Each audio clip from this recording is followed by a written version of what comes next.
My name is Heather Hayes. I'm the Associate Director of the LAC-USC Medical Center Foundation, and we're delighted to be hosting the January meeting for the Health Innovation Community Partnership. We're going to go ahead and get started in just one moment with some updates and presentations from our own LAC-USC Medical Center CEO, Jorge Orozco. Very quickly as we get started, Anna's been giving some tech tips as we go through the presentation, just to, okay, I'm having problems here. Oh, there we go. Sorry, tech tips for Zoom meetings. Please, first and foremost, mute yourself unless you are speaking. We do want this to be an interactive session. We do want you to ask questions. We ask you to please use the chat throughout the meeting and then pose your questions orally when we hit the right moments during the presentation for that. We also do ask you to please select your language of choice at the globe at the bottom of your screen. If you want to ask a question, as mentioned, you can use the chat room. You can also raise your hand. The way you do that is to pull up the list of participants, and then you'll look at the raise hand option if you would like us to call upon you during the question and answer period. We really do want to ask for as many questions as possible and as much interactivity as possible, and we will pause at various points during the presentation today to make sure we get time for your questions and answers. Very quickly, our meeting today, we will be covering an update from our CEO of the LAC-USC Medical Center, Jorge Orozco. We'll be starting with this COVID and vaccine updates. Then we have a very full agenda that's focused on the issues of equity.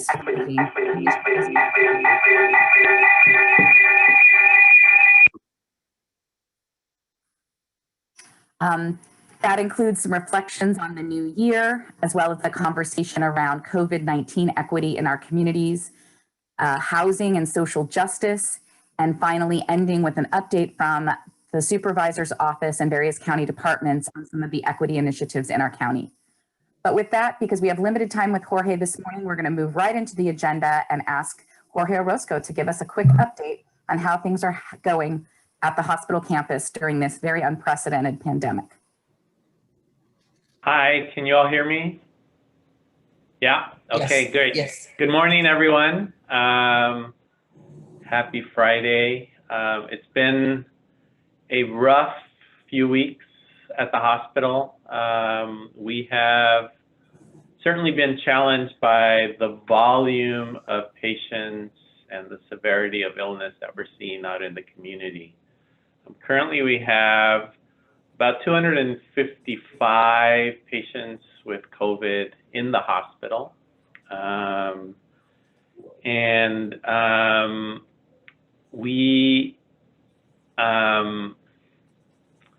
Which is close to our peak. I think we hit 270 last week, but every day is a new challenge here. I think many of you have read in the newspapers how hospitals in the community are really being challenged by the surge in patients.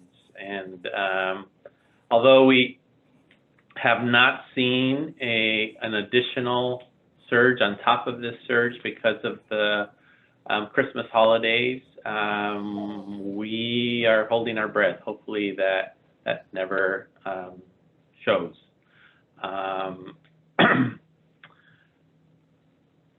There are many times during the week when, as a hospital, we are on ambulance diversion, which means that we are close to ambulance traffic because of the volumes of patients that we have in our emergency room or in our hospital.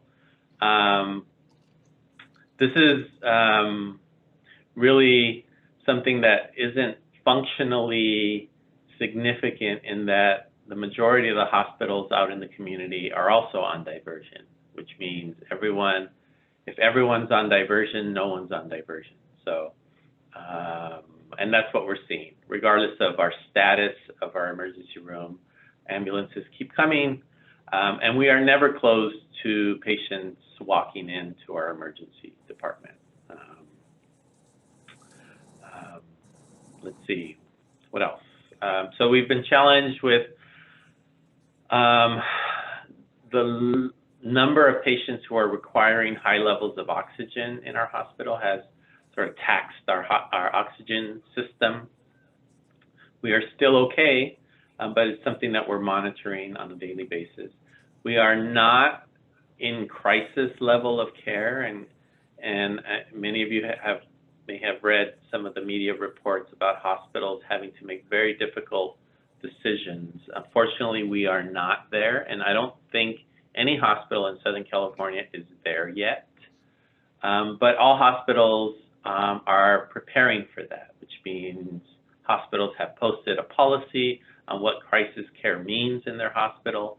Hospitals have started giving patients, when they are admitted into the hospital, a pamphlet that says, if we are in this situation, these are the things that might happen. You might be transferred out, you might be moved to a different part of the hospital that typically doesn't see patients, et cetera, et cetera. So we're hoping that that does not happen. We're, on a daily basis dealing with crises that keep us above water. And so we're happy that we're still there, but it's a daily challenge. On the other front, we have vaccinated close to 6,000 employees here in our hospital, and so we're very fortunate and blessed to have access to that vaccine. But right now, it is limited only to healthcare employees. We are anxiously awaiting Department of Public Health sort of direction on when we can expand vaccination efforts to our patients and our community. And we are hoping in the next few weeks that that begins. With that, if anyone has any questions, I'd be happy to answer. Does anyone have a question for Jorge? Yes, I do. I was wanting to find out, I know a lot of homeless people, so how are the homeless being admitted when it comes down to them? Yeah, our hospital has always had a high percentage of patients who are homeless, and they're treated just like any other patient. Obviously, the discharges of these patients become a little tricky, especially if they have some residual medical issues or functional issues. But our hospital is well equipped and has a lot of experts to connect these individuals to services out in the community. Thank you. I saw in the chat there was a question about which vaccine we're delivering here.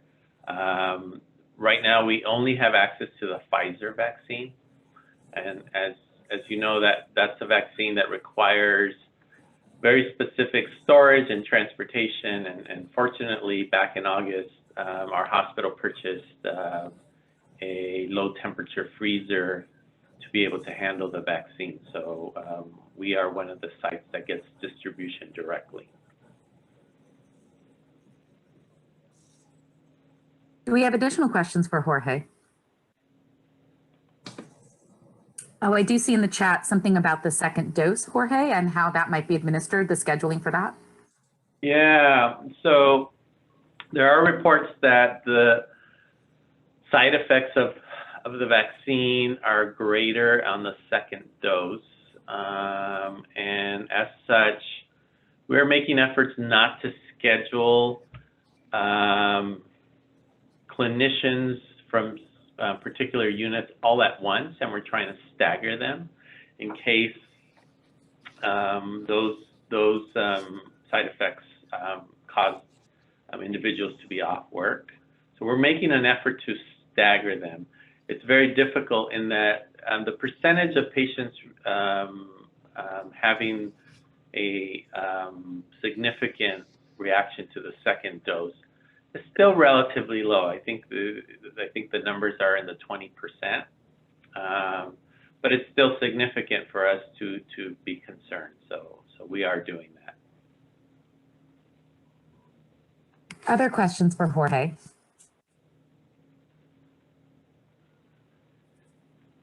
Well, if no one else will step up, Jorge, I have a question for you.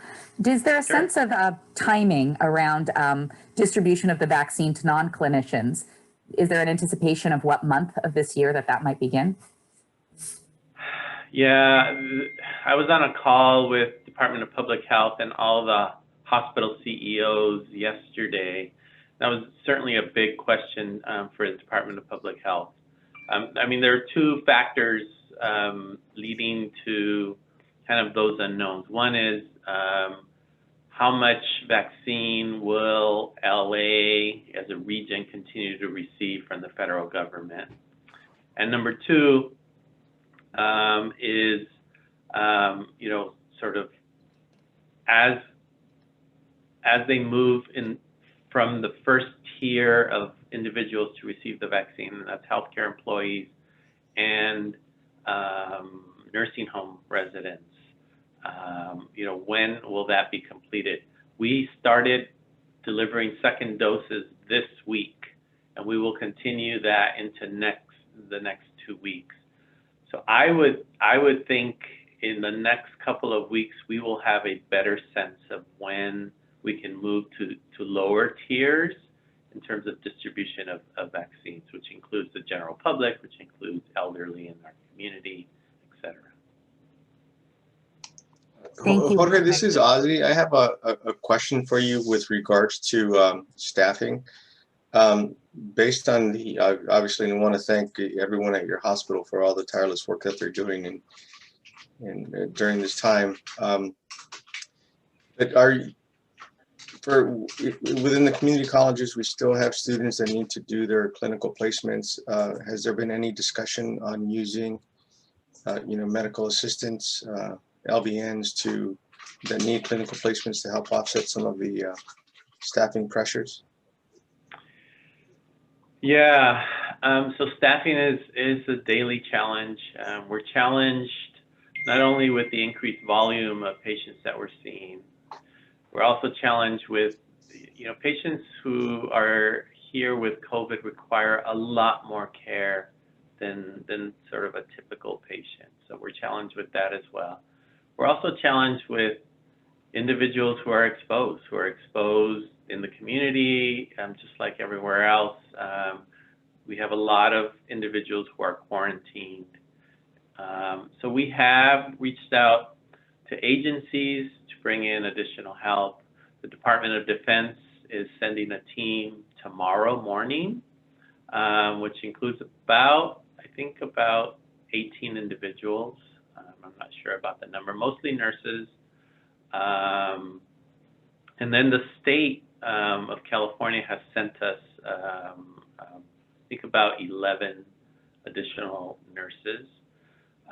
In terms of students, our nursing program, throughout this pandemic, we have not restricted access to the clinical site to our nursing students, which was at the time a very controversial decision, but I think in retrospect was the right decision to allow students to continue to receive their experience here. We have continued to allow at a slightly lower level access to the USC medical students here. So if there's a particular program that you're interested in terms of having those types of affiliation, and I don't know, Ozzy, if this is an existing program where they typically come here, we certainly can consider having them come because, yeah, we could use the help. Okay. I will follow up with you via email if that's okay. Okay. Thank you. Jorge, we have a final question for you, but we have a question for you. Are any of your healthcare employees concerned about or denying or refusing to get the vaccine? Yeah, at this point, we are not making vaccination mandatory. Just like the annual influenza vaccine, we are not mandating. We are highly encouraging it and promoting it throughout our organization. But there are individuals who have refused or denied taking the vaccine in our workforce. Any additional questions for Jorge? Well, Jorge, I'm going to ask you one last one then. I think there's been a lot of rumor mill happening around, patients being denied care in Los Angeles County. I know I've had some relatives mention that to me. Is there much action around kind of trying to dispel some of those rumors to get to the truth of the matter by DHS? Heather, I'm sorry, you broke up when you said sorry about that. Part of your first sentence. Yeah, there was that statement that I've seen posted around on Twitter that ambulance drivers were being told not to admit or bring people to the hospital that had low chances of survival, and I think that was a kind of a misstatement. And I was wondering if there's much being done on the DHS side to kind of dispel some of those rumors. Yeah, there was a public health order that was, or actually an EMS order put out instructing ambulance drivers, and part of that order addressed patients with very low probability of survival out in the field to not be transported to hospital. So there is truth to that, and EMTs who have seen, say, out in the community, someone who's had a heart attack who has not responded to CPR for the last hour or so, the likelihood of someone like that surviving is very, very low. And given the volume of ambulance traffic throughout the community, there are examples of hospitals that the EMTs are treating patients in the parking lots, waiting to get patients into a hospital with very, very severe illnesses. So I think the challenge for the health system is very real.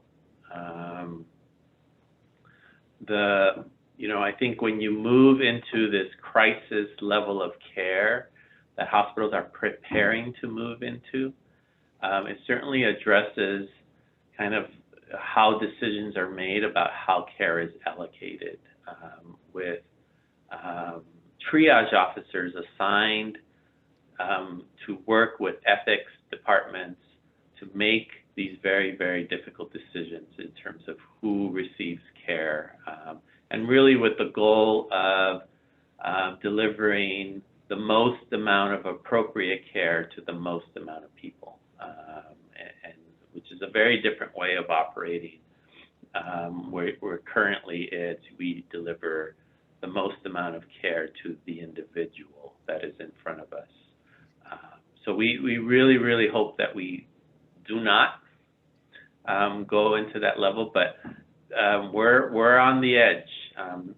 The whole hospital system is on the edge, and so we certainly ask for all of your help to get the word out. Please, please, please stay home. Use your mask. Stay away from people. Do not gather until this is over. And Jorge, before we let you go, this is Rosa. I wonder if you could talk a little bit about the fact that there's still care for everyone, even beyond COVID. We have a lot of resident leaders on the line. It'd be helpful. We have 600 beds in this hospital and another 57 at Hawkins. And if you look at our hospital, 600 beds, we have a census of about 580 patients in-house. Only 250 of those are COVID patients. The rest are, individuals who need care for many reasons. They've had a stroke, they have seizures, they have had heart attacks, they've been in a car accident, etc. So we are here continuing to deliver care to anyone who needs care. Really, the challenge to our system has been because of this pandemic, though, because the volumes of patients coming in is much higher than it's ever been. Well, Jorge, sick or going to a cliff or something, but you went. Oh my. Well, Jorge, this is Heather again. Thank you so much for your time this morning. I know that you have to run off to another meeting, but we really, really appreciate you spending time with us and giving us this personal update and your personal reflections on how the hospital is coping with this unprecedented challenge. All of our respect to you and your colleagues and the very difficult work that you are undertaking. And we are here to try and do our part to slow the spread and keep people, frankly, away from your hospital. Thank you all for all that you do in our community. So we'll see you. Thank you. And I did want to make mention that Carolyn from the Workforce Development Department has offered to collaborate with Ozzy, with Jorge, with whomever is interested in trying to identify job training opportunities and workforce development opportunities for new positions that might be needed to help help address the pandemic and the vaccination issue. So Heather, yeah. Really quickly, Heather, it's Carolyn. Thank you. A couple people messaged me in the chat. I'll just put my email address for the collective, because we've been very focused on how we can get individuals from our local communities kind of helping on the front lines here. And we're just trying to figure out like what's the best way for us to help. And it seems that we have a direct need. So we would love to collaborate. Thanks. Wonderful, Carolyn. Thank you so much. And please, if you're interested in being connected to this initiative, message Carolyn from the chat. Thank you. With that, we will move on in our agenda. We are going to kick off the agenda now with some reflections on this unusual time we find ourselves in as we start 2021. I'm going to ask my colleague Rosa Soto to give us some reflections and lead us in a little conversation on this topic.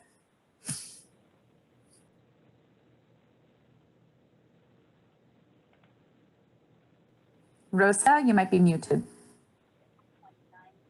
Oh, I think someone muted me. I just muted myself. Good morning, everyone. I was looking forward to Friday morning all week because in these times of isolation and stay at home, it's the only way that we safely keep connected to each other and to our community, right? These Zoom calls. So I hope that some of you have had some rest over the holiday period, and even if you've just had a day or two to recharge and reflect on the good that is happening around us.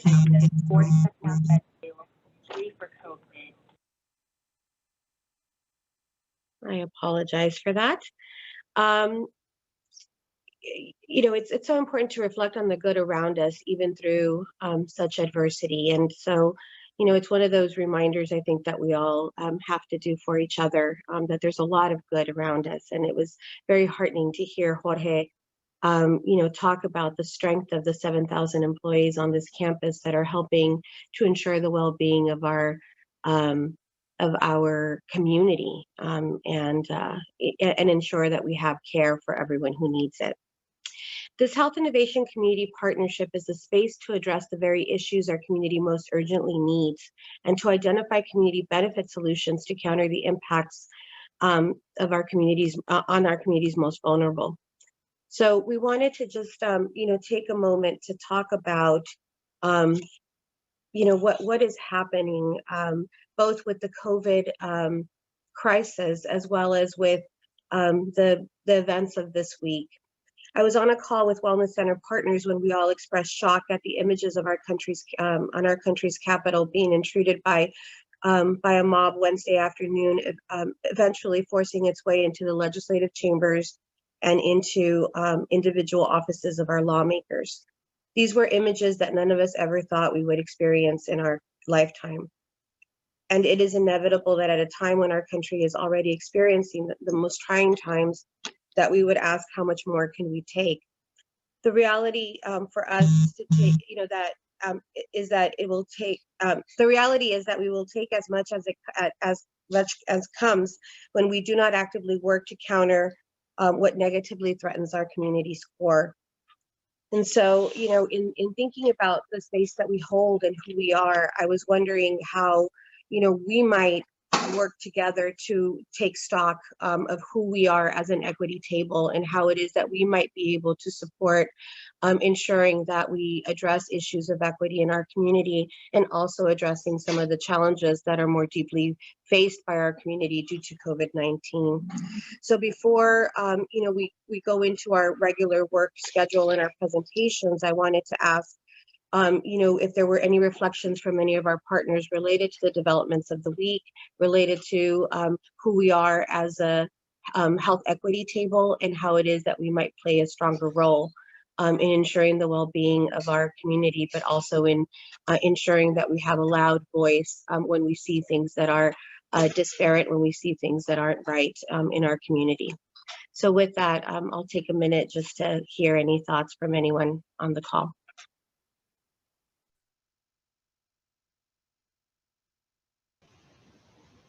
This is Ari. I rather than focusing on the negative of what's happening with the current administration, I think that we need to focus on is the positive of that there will be a change, and that we won the Senate. I read something today that said, by gosh, he did it. He managed to make America great by losing the presidency and the House of Representatives and the Senate. So we have now a chance to do great things for our community, things that we're past due on, things that we need to repair, but also things that have been on the back burner for a long time. And I think this certainly gave us a big lesson that we can't leave things on the back burner, that we need to do things for our community that need to be done. And I think the fact that we've been doing a lot of thinking on those type of things within this group and beyond, that it's time for us to step up and do those things. I have to say that since I've seen, and I know that Supervisor Solis is engaged with this group, but I also get the press releases of all of the things that her office is doing under the new chairmanship of the Board of Supervisors. So it's clearly a new day in LA and in LA County, and we need to push that forward, and appreciate the hard work of people that are part of this group, but also our civic leaders who are really have the attention of their constituents and are doing right by them. And that's it. Well said, Ari. This is Yolanda. I think we also have a responsibility, those of us who sit on boards and commissions, to address policies now that that are inherently racist, and where we can be a voice. Clearly, the response to this crowd was much different than the response that they prepared for the Black Lives Matter.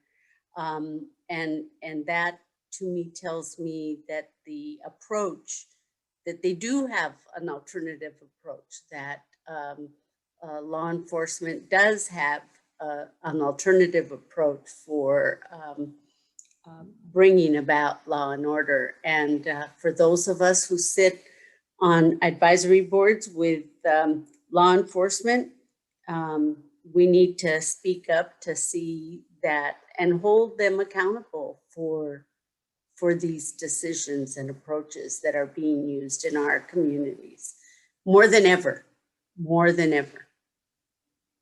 So, yeah, we have a great opportunity before us, Ari. I think we do have a new day in America. So it's coming. We just have to be ready for it. Thank you, Ari. Thank you, Yolanda. Any other partners want to share?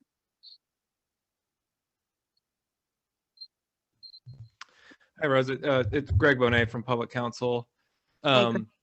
Hi there. Yeah, I think I sort of wanted to hold on some things that Ari was talking about, that we have an opportunity. 2021 can be nothing like 2020. We can do things that we know that we should have done that can just dramatically improve people's lives for the better. Also, just thinking back to some of what Jorge was reporting back, we are definitely in the midst, deep in the pandemic, but there's a glimmer of hope with the vaccine is here and people are getting it. I'm really hoping that we can Hon, take some. can you come and help me take your picture off the thing? Everybody's. Hi, Teresa. I'm really hoping that with this new administration with 2021 giving us a fresh outlook, with the really substantial federal relief that thankfully Congress did pass in late in December, that we can sort of double down on our public health campaigns and pair those with economic relief. And we know that, of course, some of what's going on is because individual people are making irresponsible decisions, but I think by and large it's a systemic issue, and that the financial reality for many people is that they cannot totally isolate at home. Lower income households, if they are going to make any income, they typically need to leave the house. It's very rare that that people can totally work at home. So I'm definitely optimistic that with the new year and with the new administration and with the federal money that's already here, we can very quickly implement a public health approach that allows low-income people to stay home, and that we can really make dramatic headway on the virus and buy time for the vaccine to get into people's arms. I think that there's it's going to take several months likely until enough people are vaccinated to curb transmission rates. And in that time, the county and the public health authorities and other local governments, we can tell since it started back in March, Eastside Leads and many community groups have been saying low-income renters, they should not have to pay rent during this pandemic. If they're affected by the pandemic, if they can't work safely, they should not have to pay rent. The federal money is here now that we can actually do that, and we can let people stay home safely. So I'm really optimistic that we can do some bold things in January and February, and that 2021 will look nothing like 2020. Sorry, I went on a little bit there, but thanks for the space. Thank you, Greg. Anyone else? Maybe time for one or two other comments.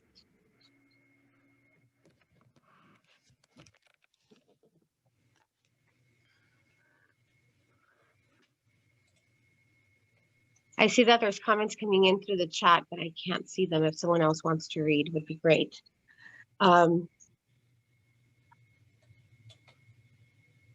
Sister Jane, do you want to share?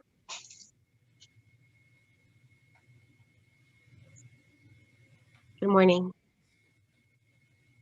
I'm not sure if Sister Jane's audio is working. She was actually raising a concern about the digital divide and equity in our community related to access to the internet for students. Yeah, very important. I know there's many HICP partners who are working on that effort. We will continue to push. We actually have we've carved out some time later in this agenda to ensure that we have some reflections of things that we can do together. Any other thoughts or reflections?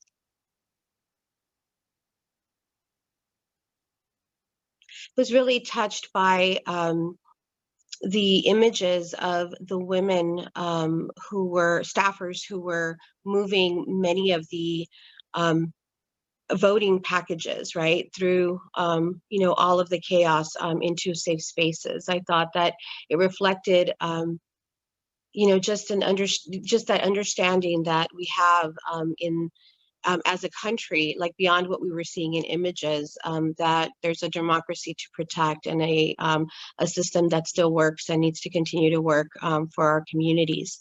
And so it reminded me of all of those efforts that, you know, I know constantly occur that are behind the scenes that keep our system functioning. And I just want to thank particularly our community promotoras and our community health workers who have been out in the community doing so much sharing of accurate information, ensuring that people know you can come to the hospital, you can get care, reminding people to vote, reminding people to do the things that they need to do to take care of themselves. And, you know, for all of the resident leaders that we have on this call, just want to thank you for all of the efforts that you do every day. I know it's not easy dealing with everything that you deal with at home and in your community and still come to spaces like ours to lead and to represent. And I just want to thank you guys for that and for your strength.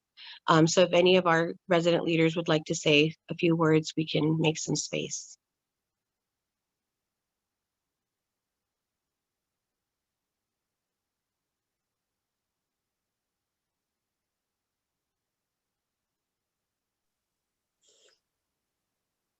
Okay.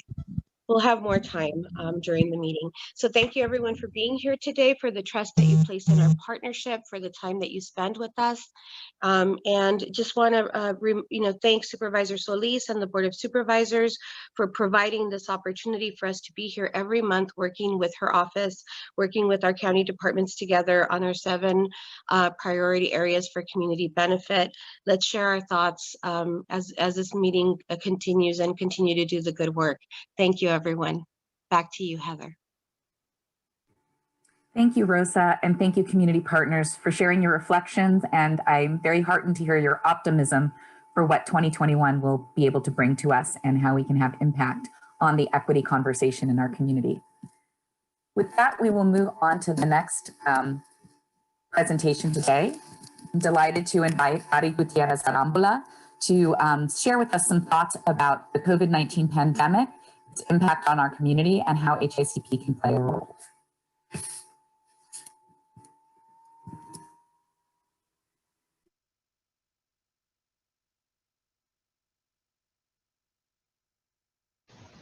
Okay, there you go. Trying to get all the technology, all the screens in place. So, friends, the one thing that, of course, has been impactful the last few days is that, what's not on the news is the COVID surge at the level that it had been the week before. But it's still happening, and we need to do something about it. And, the latest is so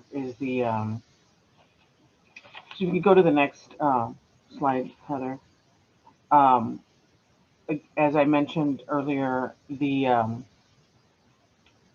this particular body table is involved in our social justice opportunities in partnership with government and community organizations. So, we have a lot of insight in terms of what our community needs, and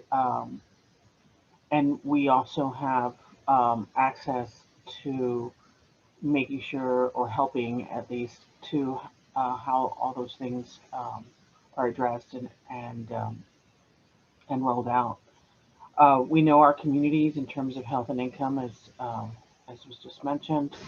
And so we want to be able to take that knowledge that we have within this body and be able to say, how can we help? What are the needs that we're seeing out there beyond just what we see on the news, and what we're seeing within the community on your drive to work, on your, with your constituents that you work with, what's happening and how can we help them? So if you can go to the next slide. These are some stats, and, the LA County Public Health sends out a daily. And as I was working on this, I said, let me see what the stats are today. And so here we are, where the people who are most highly impacted in our area are, middle-aged folks, 30 to 49. No longer is it just the people in nursing homes, so we don't have that excuse anymore. And female, that's the one that strikes me the most, is how can we have so many more females affected by this virus situation, and how are they actively out there becoming exposed, or are they what might be called collateral damage to the systemic, to the culture and to the systemic uh, uh, work environment and systems that we have out there, and health systems that we have. Again, Latinos, if you're not aware, here it is, stat, and you can see how much higher the stat is of our Latino community being affected. And I know that we're where we are, Boyle Heights. We do have a very diverse community with the Asian community, Chinese, and others. I know in my town of Alhambra, we have a lot of Filipino, Vietnamese. We're known for diversity and in the foods, but also because of the people that live there. But the Hispanic Latino community, there's something going on there, and so that's my challenge here in terms of what can we do? What do we know about this community, about how we can help at this point? And these are some questions that were posed in terms of access to information with PPP, with on the PPT about the PPE, so that our people, for example, if people are at their home, I find that I've actually seen people try to be to be respectful, and they pull down their masks to talk to me. I'm like, please don't do that. And then also it feels very odd to be at home and have to wear the mask. And so I think things like that are part of what's going on. But do folks have this protective equipment and the knowledge on how to use it within their own homes? And at what level that needs to be done, especially if there's someone within the home who may have been exposed or is exposing them. Additionally, which I talked about, the high number of Latinos and Latinas who are affected. And what I don't think I see in these stats, and maybe that's something we need to ask for, is what's the income level of folks that are getting affected, who are dying, and also who are getting affected in their homes. What can we do more to address the housing? So what we want to do is make this an interactive thing. I only have one more slide, so I'll go ahead and go through that. But if you get forward, and then hopefully we can have a conversation about how our community organizations, our relationships with government and other leaders within the community can do to help. Again, as I was preparing this last night, here comes, I'm on the Citizen app, and here comes their little note about how the doses of vaccine have not been reaching people. And you just see here the number of doses distributed versus the number of people that are initiating the vaccination. There's something very wrong with this picture, and if we really want to do right by our community, we need to help get those doses out there. And I think fully that the medical community at this point is so swamped with the treatment that we cannot put it on them for distribution of the vaccine. And I think also that a lot of the work that we've kind of rolled out a little bit already, like having testing sites within our communities. I know we have a testing site at Mariachi Plaza, other things like that. And I think we need to take that model, our community organizing model, and try to help the government in this rollout. And it's interesting because one of the the head officer, military person who was in charge of distributing the vaccines for the current administration said, the first thing you do is use the structures that you have in order to implement this new distribution. And so I think they got as far as they could get, but we need to take it from there and kind of apply the same mentality to it and methodology to be able to reach our people. And if from a marketing standpoint, who the messenger is going to be critical in terms of trust.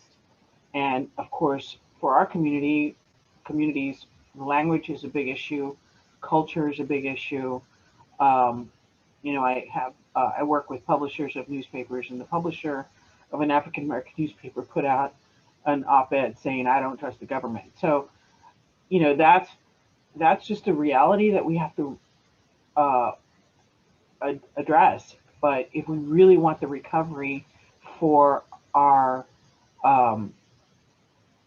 community, our country, our state, our cities, our families, we have to help with this effort, and we have knowledge to do that. So, I want to open it up now to the panel, to everyone, to say, what are your ideas about this? What is your what have you seen in the community, and how can we help? I'm seeing the chat from Sister Jane. It's like, how can we get the church involved, etc. What do you think?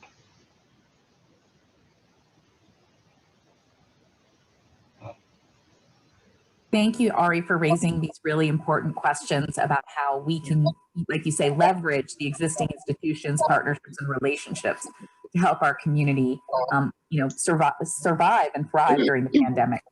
Who would like to contribute some thoughts to the issues and ideas Ari has raised? Well, Heather, Ari, this is go ahead. Yolanda. Sorry.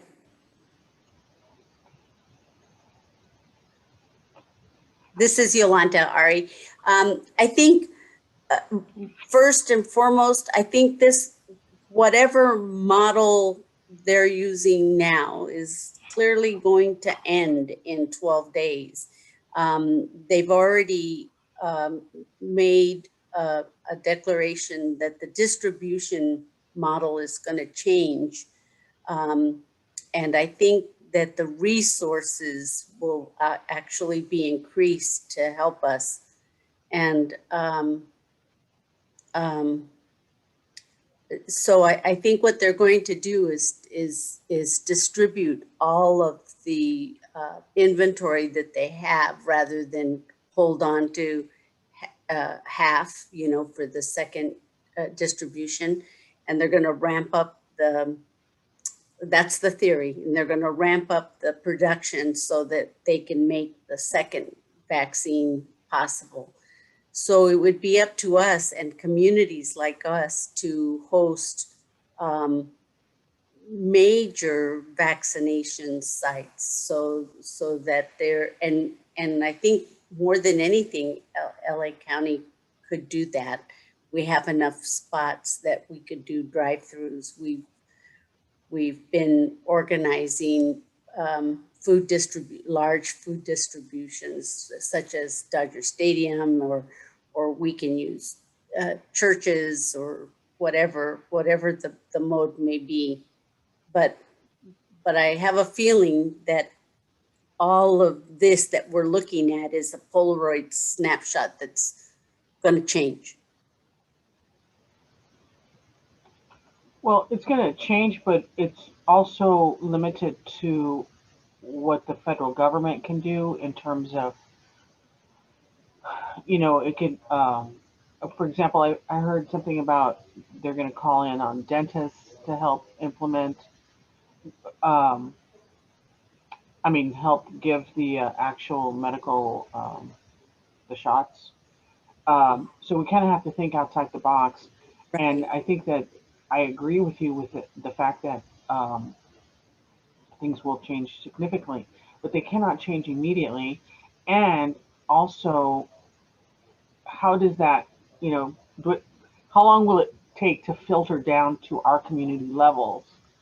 And so I think that's the part where we kind of have to get the ball rolling and expect that the federal government will catch up with us. For example, something that we could be doing is virtual information sessions with our constituents in terms of what we know. You know, some of us read more about the stuff or Yeah, addicted yeah, to the news, but some people, they're out working, you know, and they don't have time to be on the yeah, to watch the news and to be on every detail. So maybe that type of information is something that we could be disseminating as well. Kind of make it a side note to everything we do. yeah. I wanted to share just how impressed I was to see the setup of the vaccine here at the hospital, because when I was watching the news, you know, I would see the delay, you know, sort of conversation around, you know, around the vaccine distribution. And yet on this campus, within, you know, 2 weeks, 6,000 employees have already gotten the vaccine. It's amazing. And so, you know, there's a real effort to figure out how do we get the vaccine out as quickly as possible. And I think the things that have been mentioned, making sure that we have trust centers where people can come and get the vaccine, whether it's a church, whether it's a community center, you know, whether it's, you know, just spaces in our community that people are used to coming to be able to connect. And also just offering, like we're saying, that workforce and that manpower that can be developed, whether it's graduating community health workers, you know, to a particular effort like that. Carolyn, you mentioned, you know, developing sort of a tech pipeline. You know, whatever it takes, I think it's something that we could definitely put in a quick letter to make sure that folks are aware that HICP can support through these efforts in identifying sites and identifying a workforce, and in seeing if there will be opportunity for help and relief for our medical community who is already so hard hit in the hospitals. You know, I actually heard on the news on the way to work that the CDC had changed the requirements for who the age groups and who the identity of people who get the vaccine. And so that's newsflash. So it's like, you know, maybe we can start at least an information pipeline within our own communities, make sure it gets translated. You know, I'll let you. I know the news folks, that's their job, but at the same token, we have our own networks that we could help with. So if maybe somebody could help compile some key stats, key information like that, and help try to get that out, that would be good. The other thing was, if I remember, oh, what it made me wonder about is prioritizing communities. And so I started the, you know, the last slide was about the stats that the community has. We have it by the county provides the stats by city, incorporated area, you know, and neighborhoods, and also by demographics. And so I thought, you know, that would be kind of an interesting thing that what the news was talking about was that people in rural areas are not getting the vaccine or access to the vaccine, and they have to drive or go a long way to get it. But here we are in urban areas, and we're having kind of the same problem. And so I thought, oh, I wonder if we could take the demographics of the highest impacted and flip that and say, okay, these are the first communities that are getting the vaccine. So I think we could do a push on something like that so that we prioritize based on the impact. And we've got the data for that.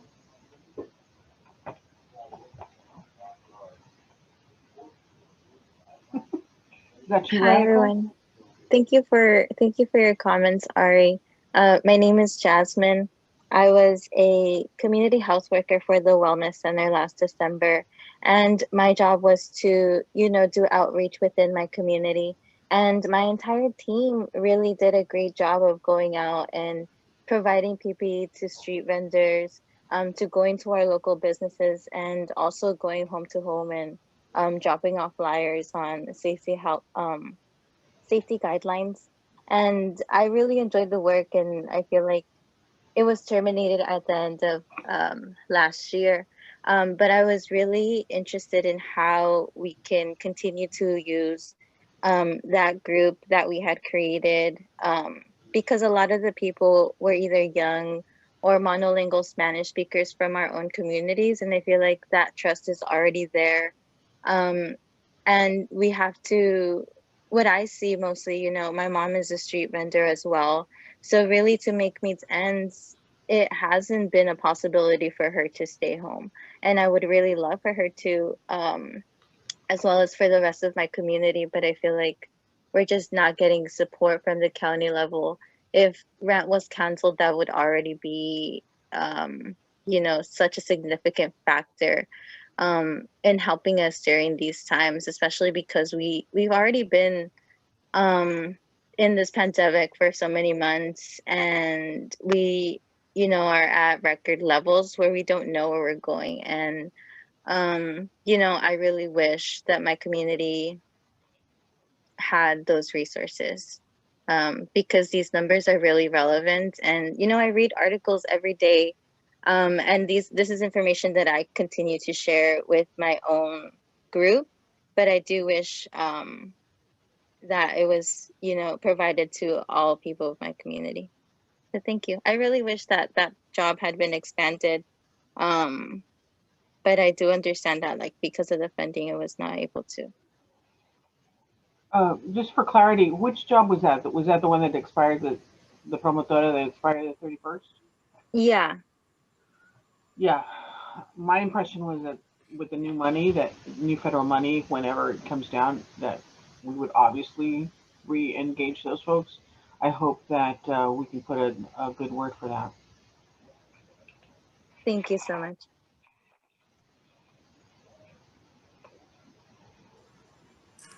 Are there any final thoughts or reflections on the COVID-19 conversation in our community? Yeah, hi, this is Teresa. I was just wondering on the a question of the promotores de salud. I wonder if anyone knows the other piece of that. I understand there is a new group of promotores being hired through the Department of Mental Health. And if there is, to what extent is that also being connected and leveraged to bring together this effort? Because building on Rosa's and Ari's and now Jasmine's comments, seems like what I'm hearing is it would be great if there's we can come together as a community in tandem with county and localities to create a center point, more of a coordinated effort, because it's great that we have workers spearheading efforts in different points, but it'd be if the partnership can bring together in some way, and I know this would be a resource question, but perhaps in collaboration with others, CBOs, as has been mentioned too, that are at the forefront of this. It's no surprise that Latinas are at the epicenter of all this for all of the factors that we all know right now. So it just seems to me it's much more of how can we bring a connecting force into all of this with more targeted and collective efforts to address some of these issues of getting immediate information out there to, not just individuals, but the, hard-hit areas in our neighborhoods. So just wanted to ask that. And also one last point is that as many of us are aware, there's philanthropy is also out there targeting monies toward this effort, and to what extent is that element being coordinated with all of this? So just that. Also, Teresa, I can forward to folks when I find it on my email, long list of emails that I have. But I saw that Supervisor Solis and Supervisor Mitchell put together a motion and, you know, whatever all that's called, to help to engage the faith community in the South LA area.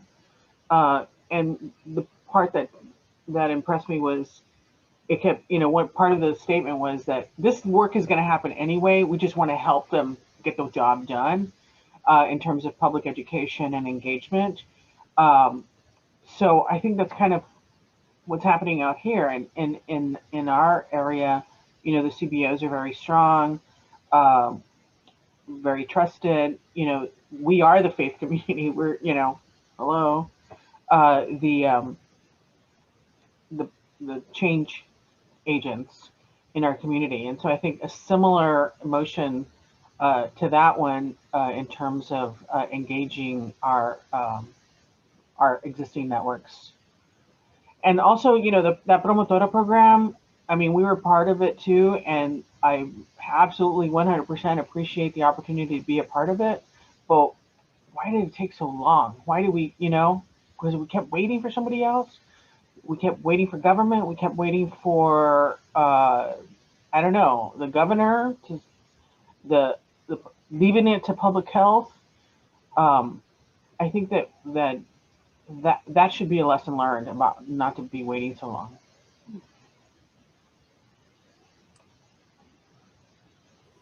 Thank you, Ari, so much for this hosting this conversation with all of us. Obviously, I think there's a lot more to come. I'm excited and heartened to see the comments from Lourdes Bayacondes about the absolute need for ongoing community education as well as vaccine workers. And I think we're thinking about trying to have a more detailed conversation, I think in February, about workforce development opportunities as they might relate to both this and other initiatives in the area.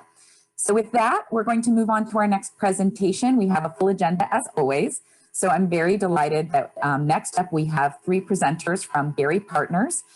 They have been brought to our table today by Supervisor Solis's team. They are here to share with us some thoughts about housing and a social justice initiative. I don't know if Guadalupe, if you would like to provide any additional introduction. No, Heather, you've done great. You know, given the interest of time, you know, we can move forward. Wonderful. Thank you, Guadalupe. With that, I will invite Megan Lloyd, Tensho Takamori, and Dana McKinney to introduce themselves and lead us through the conversation on housing and social justice. Good morning, everybody. My name is Tensho Takamori. I'm a partner at Frank Gary's office here in Los Angeles. I'm here with my colleagues, Megan Lloyd and Dana McKinney. I'm going to give just a short overview of kind of why we're here or how we got to this table, I guess I should say. And then I'm going to hand it over to my colleague, Dana, who's going to go through a slightly more detailed presentation on social justice and restorative justice, which is kind of the beginning point of an ongoing conversation I think we'll have over the coming months. Our office kind of came to this table starting about 6.5 years ago, where some people asked Frank to become involved with visioning and planning efforts related to the Los Angeles River.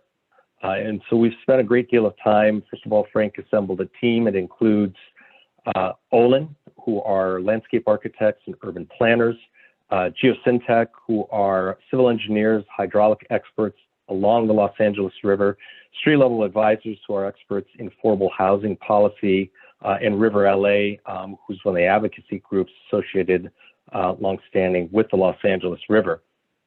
In 2018, the County of Los Angeles Department of Public Works hired our team through Geosyntec to provide an update to the Los Angeles River Master Plan, which was created in 1996. The public draft of that work should be coming out in this month for public comment shortly. As part of that, you know, really our efforts started around the functional requirements of the river, which was primary and kind of at the heart of all of our studies. And as we began to talk to more and more people, we realized that the river was more than just a flood management project and opportunities to create open space but really became kind of almost a CAT scan cross section of many of the societal issues that our region is facing, from public health issues, open space needs, all the way through to social justice issues and equity issues that surround the river and the different communities. The river flows through 17 different cities and jurisdictions, which gives it a very large cross-section and diversity of different income levels, demographics across the county. And so as these topics came up, Frank took it upon the team to begin to investigate them in or out of the scope of projects or contracts we may have. And social justice is one that he's become very interested in. He has a philanthropy named Turnaround Arts, which provides funding for arts education in disadvantaged communities and elementary schools across the state of California. And he has an effort to fund 10 of those in the southeastern Los Angeles city. With that, I won't take any more time. I want to get to the presentation. I'll give you a outline. Jane is going to give a presentation of much of the research she's done. This deck is short. For those who are interested, she has hundreds of more pages that actually go into as much depth as you would like. Many of these issues you may be familiar with, but we find it's often valuable to collect them together in a format where people can kind of review and present. And from there, at the end, we'll talk a little bit about some of the area kind of around Men's Central Jail, where some of these efforts might begin to be explored in some master planning efforts, which will be talked about in greater detail probably in the February meeting. So with that, I'm going to hand it over to my colleague, Dana. Hi, everyone. Next slide, please. So in our work along the LA River, we asked in our community engagement process, what keeps you from visiting the river? And a lot of our participants noted that safety concerns were sort of a major issue and the biggest issue in the surveys that we had given. And then when prompting people further, we asked, what specifically about safety are you concerned about when visiting the LA River? And some of the ones that really stuck out to us were issues regarding police patrol or the lack thereof, people being afraid of other people harming them while they're on the river, as well as sort of like the presence of people experiencing homelessness, and sort of the intimidation that might provide when you are yourself on the river. We also asked a series of more in-depth questions looking at in terms of being attacked, in terms of being around those people. And it just means over the time, it became a consistent concern. Next. So in the process of this research that we did, sort of outlining the master planning process, we decided to do a series of interviews with experts in criminal justice, social justice, homelessness, as well as diversion and gang diversion programming throughout the county. And so we have hundreds of pages of interviews if you guys are interested, if you go to the next slide. And one of the things that we asked every single participant was what their notion of social justice was. And for the most part, people talked about social justice as it relates to issues of equity, as related to sort of reparative actions in terms of education, criminal justice, economic wellness across races, classes, creed. Next slide. And to substantiate this research, we decided to do a series of geospatial mapping exercises. And so we looked at things such as race and ethnicity, median household income, as well as age, but then looked at more social factors such as households receiving food stamps or renter-occupied units versus owner-occupied units. We also looked at the Cal and Virus screen, which looks at the public health statistics in the state. Go to the next slide, please. We also turned to others research, such as the $1 Million Hoods Project, which was coming out of UCLA based off of a similar project on the East Coast in New York City. And it looks to quantify the amount of public taxpayer dollars as they're spent towards the jail costs in a certain region. So if you go to the next slide, you can see in the city of Compton, for example, there's about $34 million annually spent on people incarcerating residents from Compton in local county jails. Go to the next slide, please. We also looked at the gang injunction zones in the county. Within the city of LA proper, there's about 10,000 residents who are actually living under a gang injunction, For those of you who are not familiar with this, a gang injunction is basically an opportunity for a police officer or someone else within the court of law to impose upon a resident an injunction that basically says that you have affiliated with a gang and that you cannot do certain activities or behaviors, otherwise they could be at risk of being jailed or fined. And so, for example, let's say you have a gang injunction on you in Orange County rather, and you wear the color orange, which is affiliated with a lot of the gangs there, you can actually be imprisoned for that article of clothing that you're wearing. The ACLU, I believe about years ago, sued the city of LA, basically saying that these gang injunction zones actually preclude residents from due process. And so, and just in the last few weeks, that lawsuit went in favor of the ACLU. And so the city of LA is now looking to basically reformat their gang injunction policies and also looking at really introducing more due process. Next. This is just a map showing all the different gang territories within the county. There's about 450 different gangs identified in LA County, with about 45,000 members in total that have been identified. And so when you look at the sort of gang injunctions, which tend to have a pretty negative connotation and they really can restrict someone's lifestyle, we're talking about a significant population of our residents that are really being imposed by these restrictions. Next. Nationwide incarceration, as many of you are aware, is a concern. The majority of people who are incarcerated are in state prisons, followed by local jails, then federal prisons.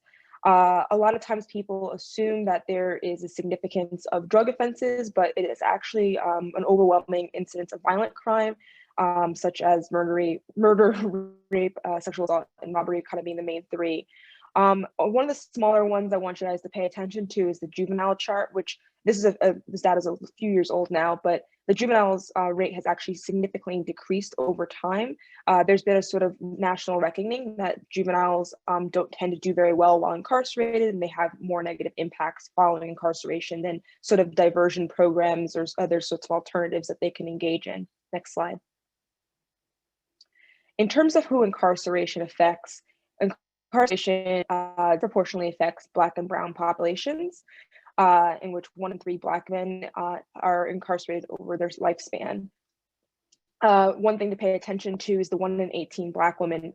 Black women actually are the largest increasing population currently. For the most part, every other population is kind of starting to just shrink a little bit, but Black women are actually increasing right now. Next slide.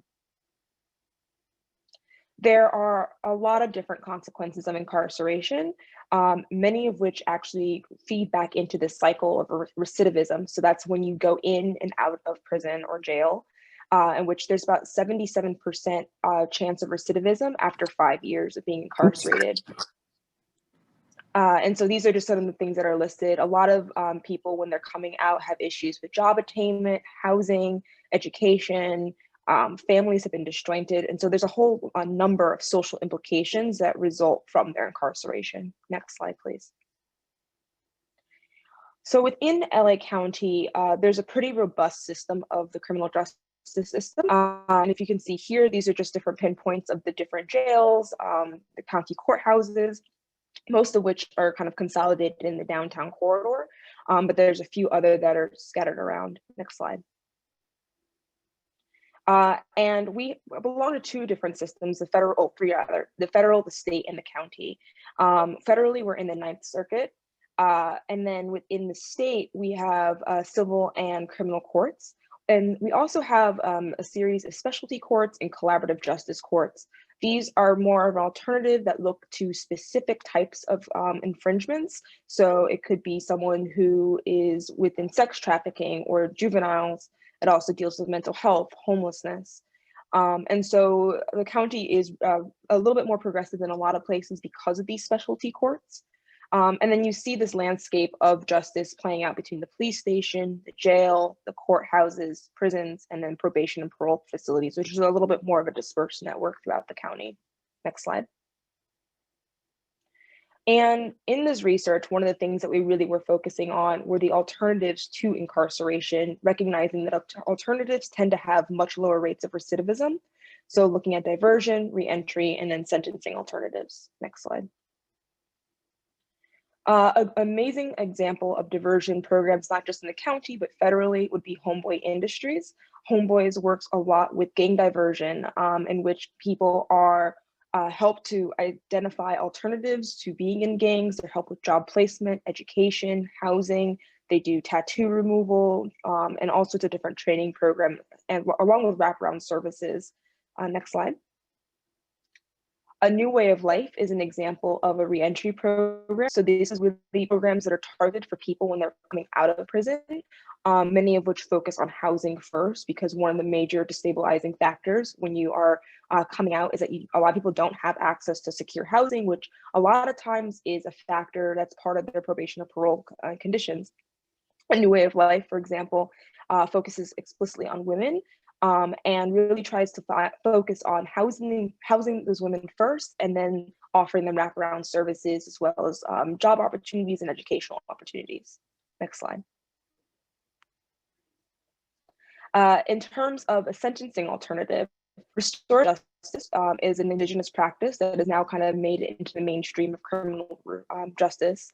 And it's a practice in which you have the accused, the victim, and the community come together, literally sitting in a circle and talking through the crimes that were committed, in which the accused has to take ownership of that crime and then try to talk through their ability to reconcile with the victim as well as the community. In terms of restorative justice, there are a tremendous amounts of positive research in terms of how low the recidivism rates are. It tends to have a much greater healing factor for not just the person who's been the victim of the crime, but also the community at large. Next slide. In terms of restorative justice, it tends to be more heavily allocated towards certain populations, typically nonviolent offenders, youth, veterans, persons experiencing homelessness, people that might be dealing with drug abuse, as well as victims of human trafficking. But there are more efforts that are leaning towards using the practice for violent offenders as well. Next. We also took a trip to Finland and Norway, which is considered to be the sort of shining star of justice reform in the world. If you go to the next slide, you can see that the state of California is about the same size as both the countries.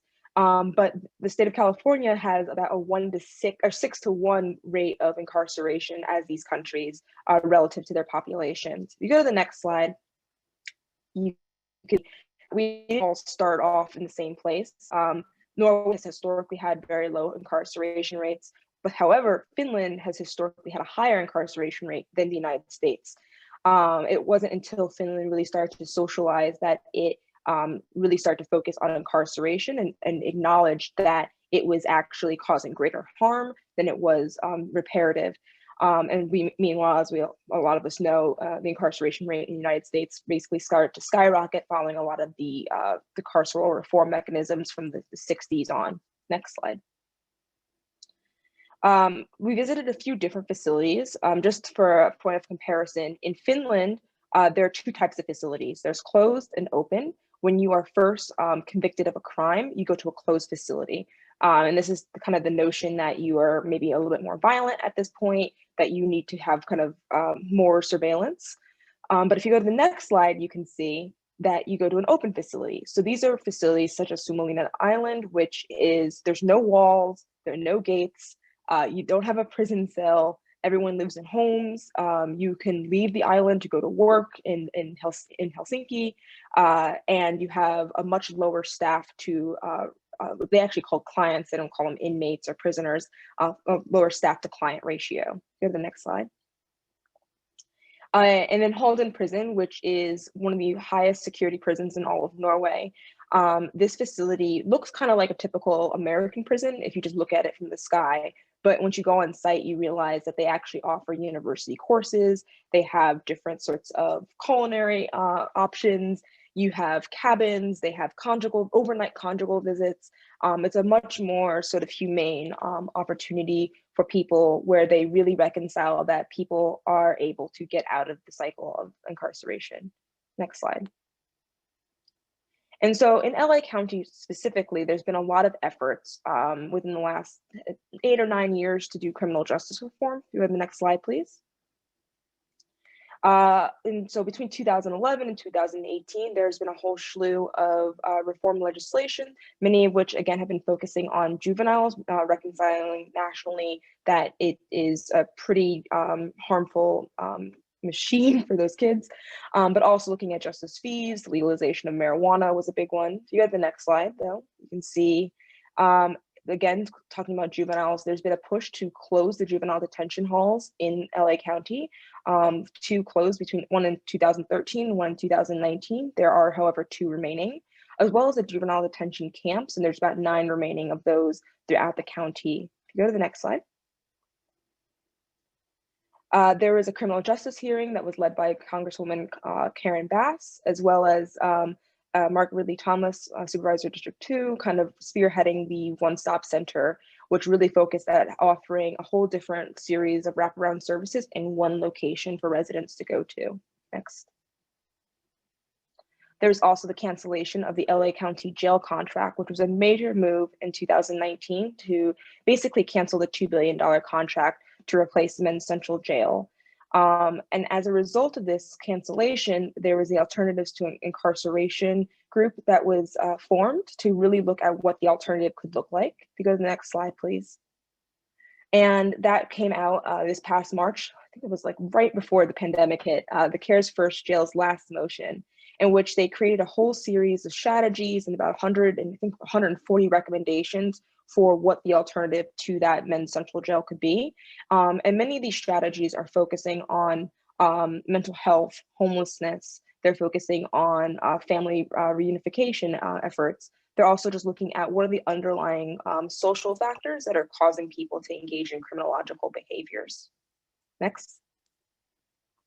And then also a really strong push in 2020 to eliminate the justice fees. If you go to the next slide, please.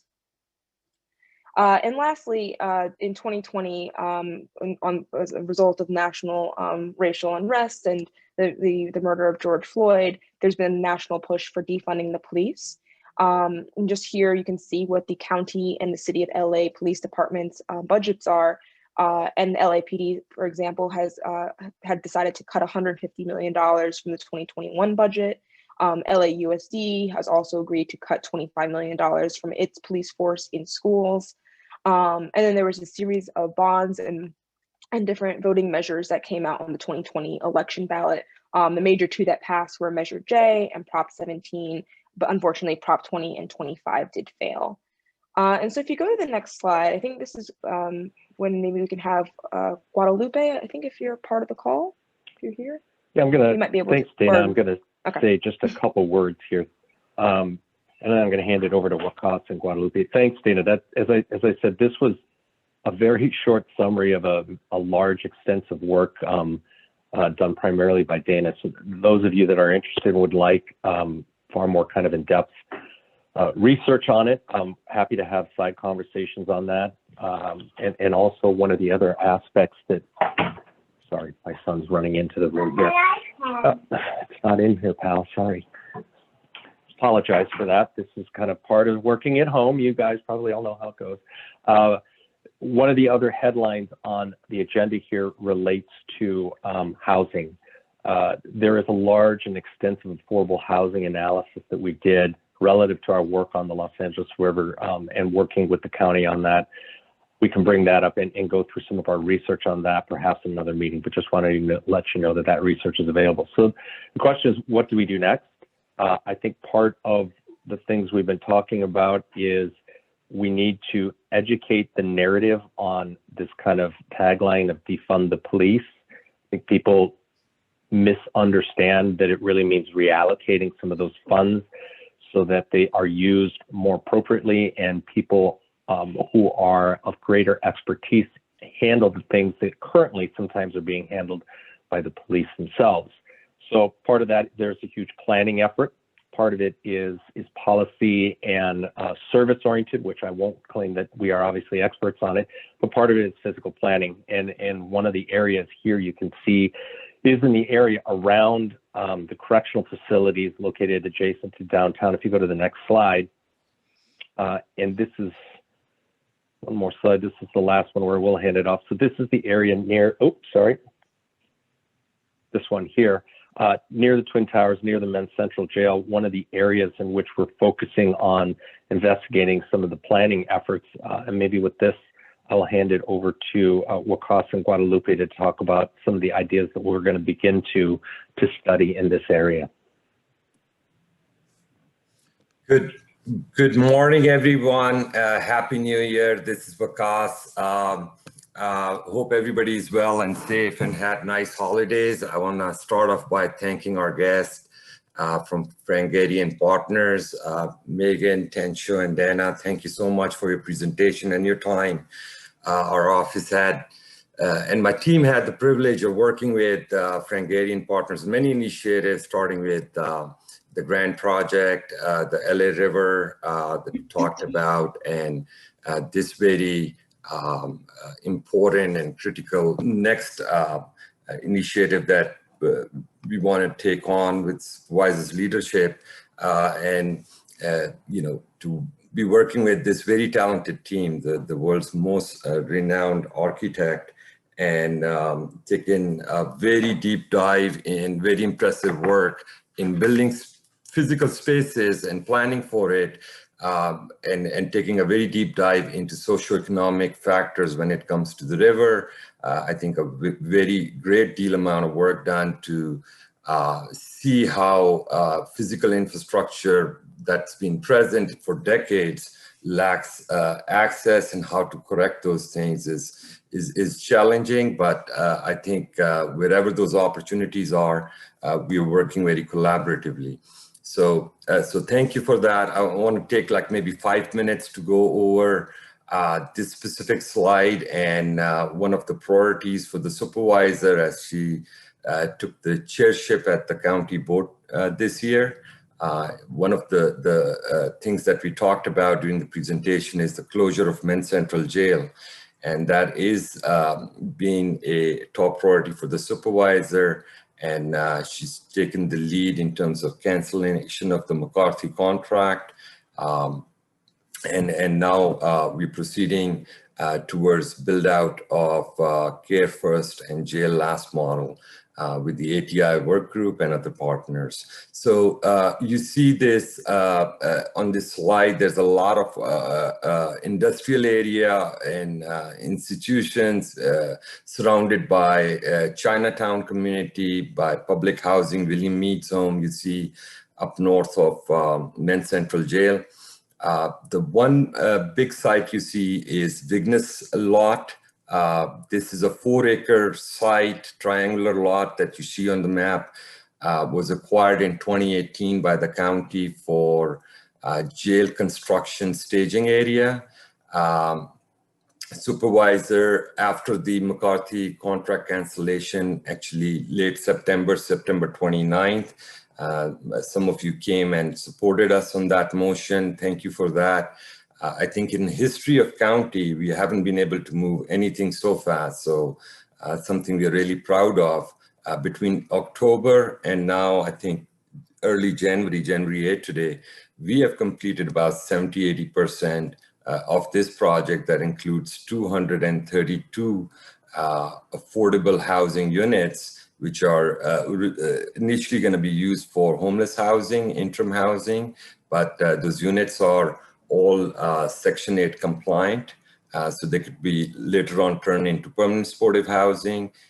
There's $48 million initiative. We leverage CARES Act, $42 million, $6 million supervisor provided with this discretionary money at a cost of roughly $200,000 per unit.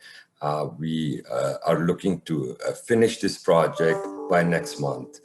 So we're really excited about it, something that was acquired by the county to build the jail and then later build the parking there is being transformed.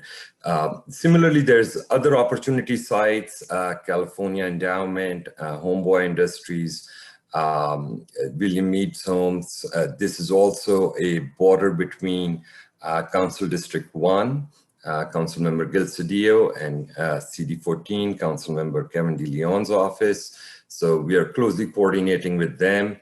The state park came about a few years ago, so that's exciting. Metro is working on a gondola project, which will start along Alameda from Union Station over to Dodger Stadium.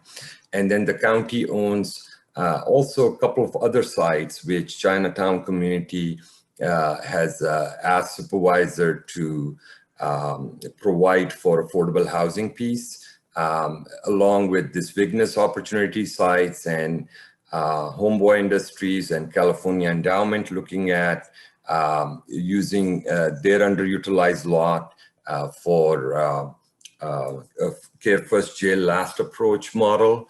And as we know, there is a lot of those initiatives that tie into the LSUSC restorative care village and the repurposing of Old General Hospital and surrounding land.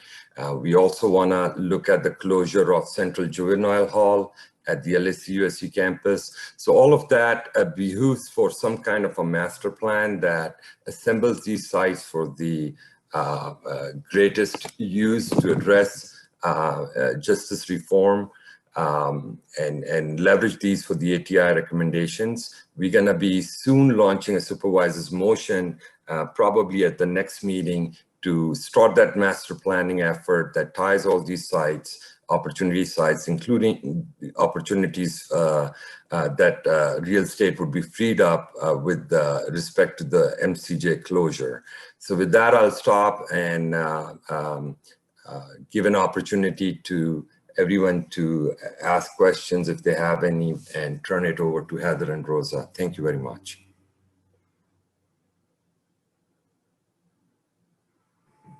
Thank you, Wakas. Thank you, partners from Gary Partners and Associates. Does anyone have comments or questions that they'd like to ask the presenters to reflect on as it relates to both the opportunity around social justice reform and these new housing opportunities that might be present in these spaces on the slide right now?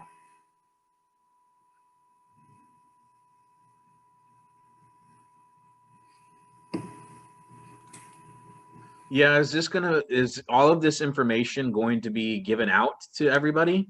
Like, do you all have a link for it or anything? Because I know many other people that would like to look into this as well, or like to look at all of this. Absolutely. We do send the presentation around to the registered attendees for today's event, and then it is posted on the HICPLA.org website. It usually gets posted about a week after the meeting. So it'll be up, sometime in the next few days on the website. I'll put the link in the chat. Okay, thank you.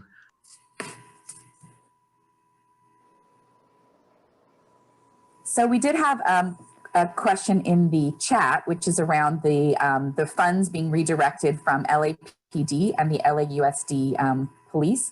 Is there any insight as to how those funds might be redirected?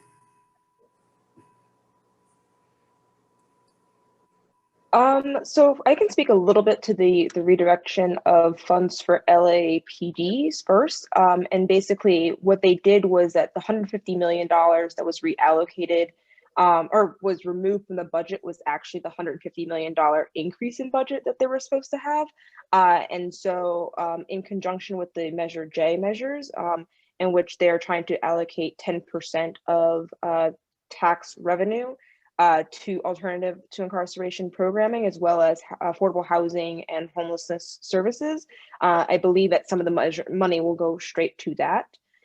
In terms of LAUSD, I believe it's just going into other pools for the LAUSD budget. I'm not exactly sure what the precise breakdown is going to be, though, but that was $25 million.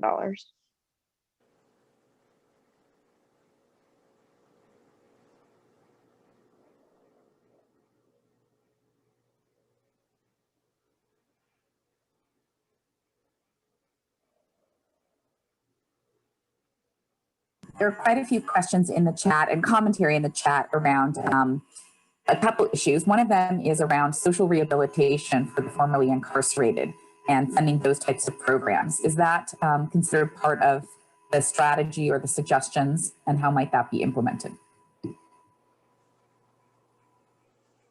Yeah, I mean, especially with the CARES First Jails Last motion, there's going to be a really large emphasis on sort of the alternatives for a lot of people who otherwise would have better outcomes in other types of programs and rehabilitation opportunities. And from the report, they basically found about 65% of people who were currently incarcerated in the LA County jail system either were better fit for homelessness diversion opportunities or for mental health services. And basically the county's jails are one of the largest mental health service providers in the country in terms of dollars spent on medications, on therapy, on different sorts of measures made. And so I think that there's going to be a move as a result of that motion. I think because of when it was released in COVID, that there hasn't been a lot of movement in terms of the specifics of those recommendations. But I would definitely employ everyone to go check out the CARES First Jail's last report online. It's a really robust series of different recommendations, and it really acknowledges that there are a whole litany of underlying concerns that are really kind of forcing people to be incarcerated in the local county jail network. But there's a broader sentiment that was kind of expressed was that it's really not just an individual concern, but also a broader family structure issue and just kind of issues of joblessness and housing insecurity. So I think a lot of the monies that will be spent eventually will be focusing on some of these like underlying concerns. Thank you, Dana. I have another question for you. What is the direct alternative to juvenile incarceration? Okay, so there's a lot of different practices that are being used nationally. Probably the main two that are being used mostly would be restorative justice for juveniles. And so just like the adult system, having a kid who's been convicted of a crime come meet the victim or someone who can represent the victims, a lot of times family members if the victim themselves are unwilling to participate, and then community members. With a lot of the juvenile restorative justice practices, they tend to be a smaller circle, so maybe 3-4 people versus, 10, 15, and really talking through like, why did they commit the crime? What were the sort of underlying factors? There tends to be a lot more sort of leniency also in the notion that a lot of kids, like they're not mentally fully developed yet, and that neurologically you don't typically fully develop until the age of 24. And so there's really trying to understand that they are often suffering from a lot of broader social conditions, as well as sort of underlying family factors that might have forced them to engage in certain behaviors. Otherwise, the practice that's really kind of getting a lot of traction are these sort of residential programs. And so the best case scenario is to keep a child with their families at almost, unless they're basically at risk of physically harming their family members. If that is a concern, those children should be removed and then placed in a residential facility. But these are homes, so they might have 4, 5, 6, up to 10 maybe kids. And then they tend to have like a 1-to-3 or 1-to-5 staff ratio. And the kids are still expected to go to school. They're still expected to have after school jobs if they have them, or participate in after school programming, but they come to this facility at night. They have curfew, they have their dinners there, and then they might have like weekly or daily visits with family members, but they stay in their homes, especially if there's just concern of harm occurring in their own homes. But that's been a really major push nationally at the residential programs. They're a very expensive alternative, but just for reference, the typical cost to incarcerate a child nationally is about $100,000 a year. And in some states upwards of about $1 million a year per child. So it's expensive, but the residential program isn't that much more expensive realistically, or in some cases it might actually be less expensive. Thank you. I have one question as we wrap up. We started our presentation with a conversation about the LA River and usage of the LA River. Reflecting back, what are the kind of recommendations or next steps related to the LA River project? Okay. So the LA River Master Plan specifically has basically broken out a series of goals, 9 different goals, some of which are dealing explicitly with water concerns, so water recharge, water quality. We have ones that are talking about open space and parks, ecology, and then we have goals that focus on social factors. One of the goals is specifically looking at housing, and in that category, there's housing for affordable housing and also homelessness. And so we're actually looking to work with county and local service providers for homelessness to look at not just housing, but of which we're looking at not just temporary solutions, but permanent supportive housing solutions, looking to sanitation for people experiencing homelessness, which is often an afterthought, but it actually affects water quality. It also affects their public safety and drowning hazards and whatnot. And so we have a whole litany of different metrics and of methods to really try to address very specific and nuanced safety factors related to that.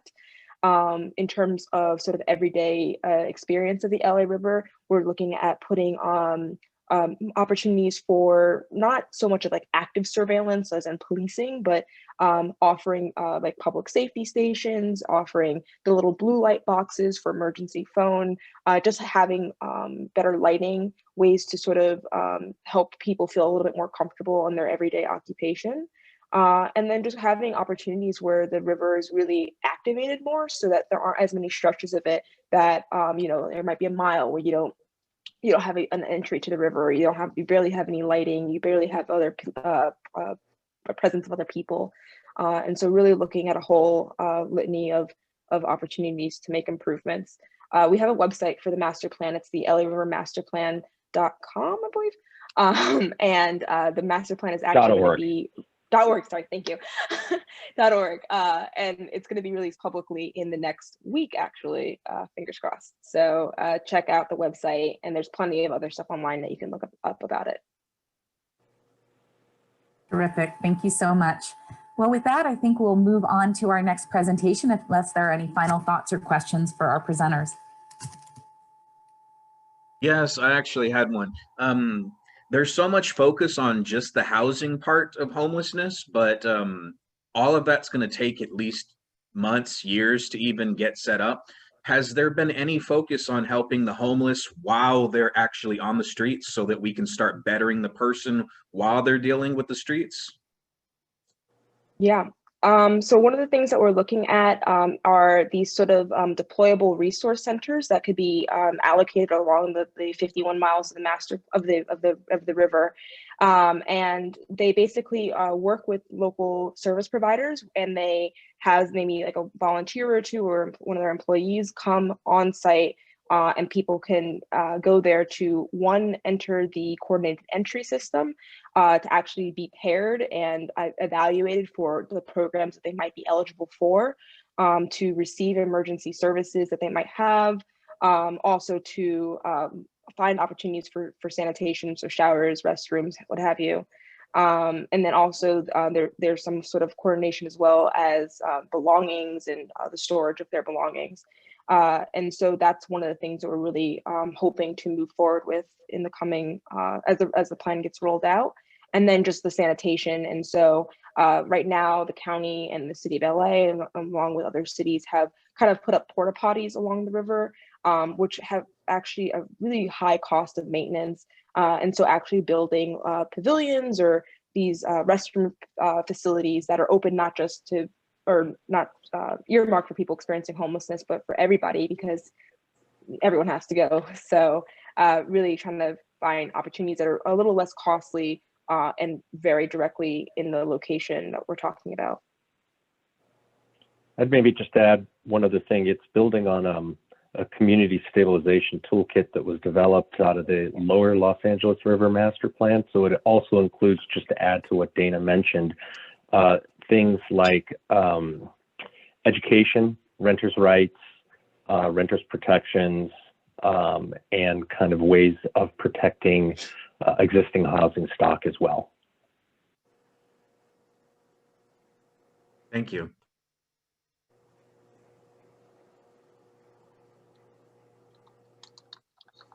Thank you so much. With that, we'll go ahead and move on to our next presentation. All right, so give me 1 second here. Yes, I invite my colleagues from the supervisor's office to give us some LA County initiative updates. We're going to have a policy update presented by Guadalupe from the Office of Supervisor Solis, and we'll have a update from Cynthia Mejia from National Corps about the Third and Bangor Housing Project. And then Alicia Ramos will share with us some final thoughts and updates on LAC USC campus projects. So Guadalupe, would you like to kick us off? Hi, good morning, everyone, and Happy New Year. I have a couple items that I wanted to run through in terms of policy updates. In regards to, I'll start off with the increase in COVID-19 testing and testing sites. As you know, the surge is, in terms of the numbers, it's unfortunate, that, countywide, the numbers are going up. And in particular, in our district, we've seen the numbers, right, actually also increase. And we are working, to increase different testing sites. And they're right now at a capacity of over 300,000 tests a week over, the whole county testing sites. And in the supervisorial district of the first, we have actually included sites in Boyle Heights, East LA, MacArthur Park, Montebello, El Monte, Baldwin Park, Huntington Park, Southgate, Bell, Pomona, and Azusa. In addition to the testing sites that have stood up, we have other testing options, including a home delivery kit. This is for those who have COVID-19 symptoms, are exposed, or who cannot leave their home. So there, again, these are other options. You can learn more about the testing options by calling the 211 number or going onto the website covid19.lacounty.gov/testing. So that's in regards to the testing.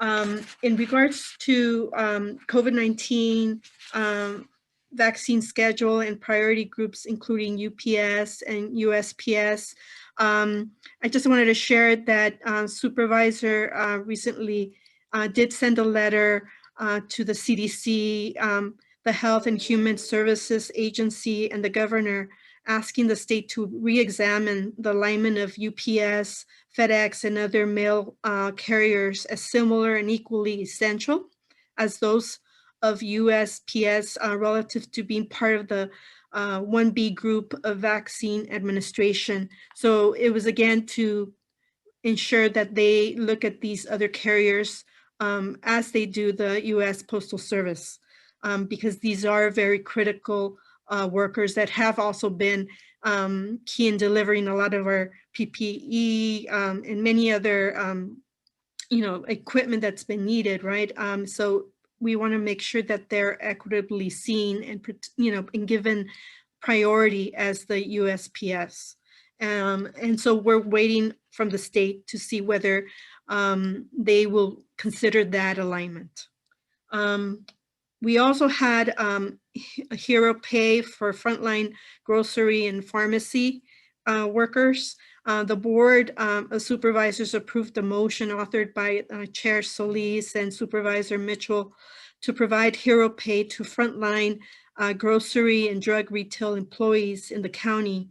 The motion directs the county council to report to the board prior to January 26th board meeting with a draft urgency ordinance that requires grocery and drug retail stores located in unincorporated areas of the county that are publicly traded or have at least 300 employees nationwide and more than 10 employees per store site to pay all their workers an additional $5 per hour in wage to sunset in 120 days. The county council will advise the board whether such an urgency ordinance can apply to the unincorporated areas of the county. The urgency ordinance will need, 4/5 of the board approval to take into effect. And the Los Angeles, the cities of Los Angeles, Long Beach, and San Francisco have already introduced similar resolutions. So that was something very key. We also had eviction moratorium motion that was passed. Supervisor co-authored the motion with Supervisor Kuehl, and this motion modifies our current moratorium as follows. It extends the county's eviction moratorium from January 31st to February 28th. It provides a defense against evictions if a tenant was unable to pay rent between March and September 2020. It provides a defense against evictions if a tenant was unable to pay the 25% rent due according to the state law between October 2020 and January 2021. It restarts the county's full eviction moratorium starting February 1st, since portions of our moratorium are currently preempted by state law until January 30th. It will strengthen protections against harassment or intimidation of renters by landlords, and it prevents evictions if residential tenants are unable to comply with a payment plan agreed upon with their landlord, or if they refuse to allow landlords entry into their unit. Moving on, we had also a rent relief motion that was passed. The motion allows our departments to modify the county's current rent relief program to make it more flexible and to align it with the federal relief forthcoming as follows. It provides rental assistance directly to tenants in cases where the landlord refuses to receive the assistance themselves. It provides rental assistance for households that have used lines of credit or high-cost loans to pay rent. It increases the maximum amount of rental assistance a household can receive and expands eligibility from 30 to 50% AMI to 50% AMI and below. And it allows additional payments to property owners to supplement partial payments previously made on behalf of eligible households. There's about approximately 70% of eligible households who receive partial assistance. Moving on, we also had a motion on the community land trusts.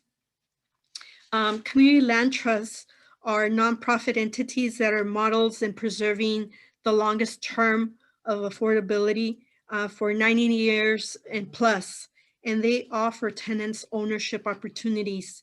They are one of the pathways that are available to provide ownership, but they're very unique.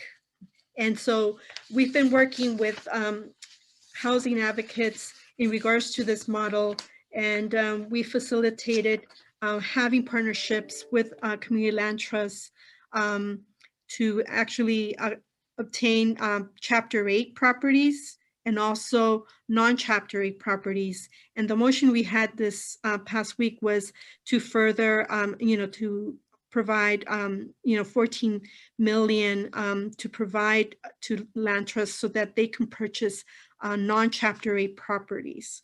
And these are properties that are typically occupied. And the goal here is really, given everything that we're going through, is to preserve people in their homes, to avoid displacement, and preserve them in the longest term affordability of the units. And so by the land trust purchasing these sites, we're trying to accomplish that. And so we allocated the 14 million to LOCTA, which is one of our agencies, to be the lead to work with the community land trusts to deploy the funding for purchasing of various sites in the county, and minimum one in each district. And again, with the idea, with the goal to keep people housed in their units, to avoid displacement, and to provide the longest term affordability and offer an ownership opportunity as well, whoever's ready for that. And it's targeting folks in terms of affordability at 60% AMI and below. Furthermore, what Kaz already shared, we will be having a full-on presentation in regards to the Vignes project site, the Project Homekey site, and so the 232 units for interim affordable housing. So we'll have that in more detail next month. Moving on, we are also here today to just share a few months back, the LOCTA agency did make a presentation at the HICP regarding the various housing, affordable housing developments serving, you know, in the service area of the HICP. Lynn Catano made that presentation. As part of the presentation, you know, we identified that there's permanent supportive housing also envisioned at the LAC USC medical campus site. And it's a property that is a triangular property at the corner of Zonal and Mission. And this is almost like a 4-acre site. And so one of the things as part of the continuum of care, the healthy village concept, we envisioned permanent supportive housing also being part of the components of the site. And so we're looking and exploring that site. They're doing some studies that are needed. And so we're preparing, and we're going to be, you know, coming back in February.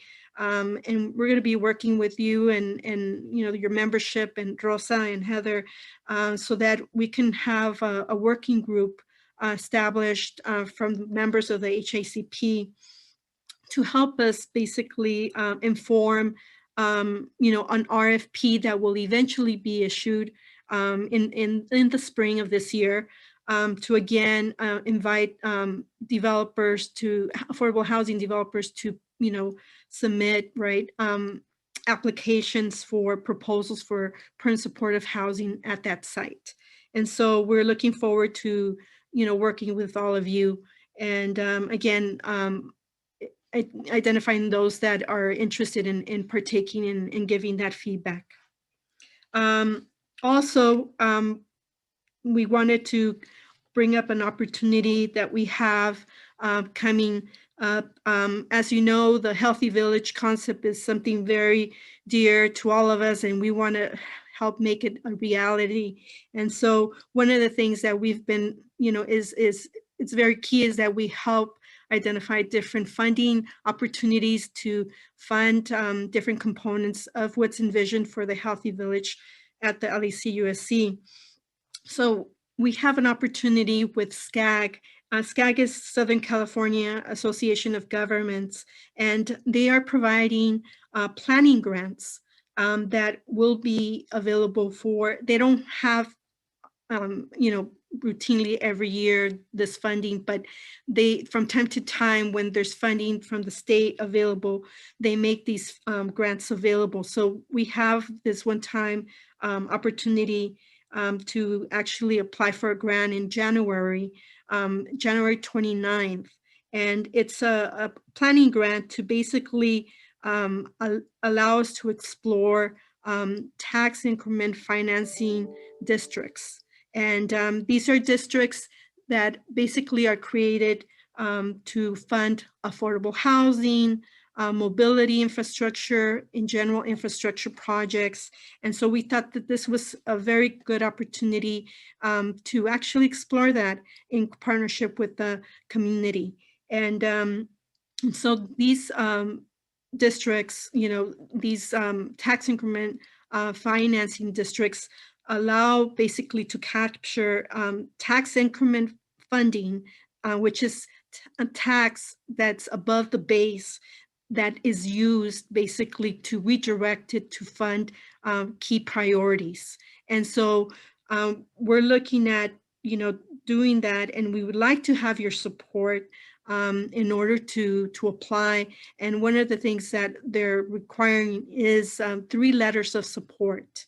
And one of the letters definitely will come from also the city of LA, because it will include looking at, you know, the LAC USC and an area immediately surrounding the LAC USC medical campus site to explore it and to see whether it's a viable district could be created that will generate, you know, tax increment that can be used to then bond against it and fund the priorities. And the priorities, basically, there's a community engagement, you know, that is part of this process, right? As part of the planning study. And basically we would be identifying what are those priorities and see whether again, including the LECUSC site and areas surrounding it, would be able to capture enough tax increment so that we could direct it to those priorities that are identified by the community. And so, 3 letters of support are needed, and we would be asking if you are supportive to allow the HICP or members of the HICP, because we would need, in fact, 2 out of the HICP and the community members that are part of the HICP to provide a letter of support to allow for this planning study to be taken and submitted. We would submit it, the office of, the first district, we would submit it. And by doing this study, it doesn't commit us, at the end of the study that we have to carry out a district. It's just letting us know whether it's a viable option.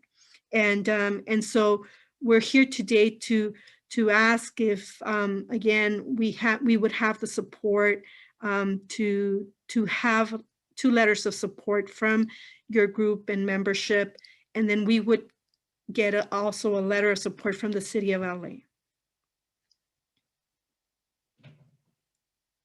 I'm not sure if you have any questions. Thank you, Guadalupe. So as Guadalupe mentioned, the Southern California Association of Government has a planning grant opportunity, and the supervisor's team would like to apply to have this planning grant opportunity to look at housing opportunities in our community. As you'll see, the planning assistance helps local jurisdictions implement and adopt housing sustainability districts, workforce housing opportunity zones, and housing supportive tax increment financing districts. There are a few examples here on the slide right now, but essentially the planning grant opportunity just creates the opportunity in the funding stream so we can explore what's possible and see what might be a good strategy for moving forward. It does not commit us to any particular action. But as Guadalupe mentioned, the supervisor's team would appreciate a letter of support from the Health Innovation Community Partnership. So we ask you today, as members of the partnership, due to the short timeline to create this support letter, to endorse the co-design committee, which is our executive committee for the Health Innovation Community Partnership, to endorse the co-design committee to draft and approve and send a letter in support of this funding opportunity. So that's what we're here asking for you today, to vote on that particular idea, which is to endorse the co-design committee to draft, to approve, and then to submit a letter of support for this planning grant opportunity. But now we'll open it up to any of your questions or to any opportunity for discussion if you have any additional questions for Guadalupe. Hi, Guadalupe. It's Greg Bonet, Public Counsel. So I was looking at the link Heather shared about the grant in the chat here, about the HCD link with information about the grants. And I know SCAG is the entity that's in in charge of setting the regional housing needs, and plays many other roles. But I guess just based on a very quick skim, it looked like the grants were sort of designed to help jurisdictions plan for increased housing development. Is that part of this proposal, that there would be increased housing development in the area? Right. I mean, the funding that is generated is for building housing, which includes housing that we're envisioning at the campus, right? We want to create the opportunity to help fund the campus housing that is envisioned, as well as it can be used to fund affordable housing in the area where the district, boundary is created, right? So it is able to be, to create a source to fund additional housing in the surrounding area. Okay, I see. So this a funding source for affordable housing, Mm-hmm. not necessarily. Okay. Okay, that's helpful. And then in terms of the HICP co-design submitting a letter of support, I think these sorts of financing districts, like there are examples of them being used for very useful and beneficial community projects. And then there are times when the districts are set up that can sometimes lead to displacement and and other issues. So I guess if co-design were to write a letter of support, I think we would want to say, something along the lines of, we support studying this with certain caveats and exceptions that, any use of the funds would have strict requirements around avoiding displacement and the funds being used for community benefits. Perhaps something around how the authority that administers the funds would need to be accountable to community groups, or at least have some sort of accountability.